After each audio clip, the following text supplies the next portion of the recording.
Scandinavian Weekend Radio. Scandinavian Weekend Radion asianhuudella.dog on ajanut ulkolähetysautonsa Mannerheimintien varteen.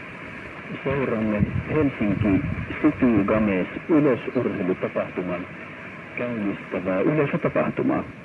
Yleisurheilukisoissa nykyisin usein viedään jokin urheilulaji näytteille kaupungin keskustaan.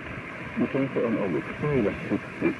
Helsingin kaupungille on nyt tällä kertaa tuotu moukarin heitto. Ensimmäiseksi Mannerheimin patsaan vierelle pystytettyyn moukarihäkkiin astelee Karihaaran voimamiesten Jorma Möykäri. Hän suorittaa ringissä rivakat kierrokset ja paiskaa moukarin 60 metrin paremmalle puolelle.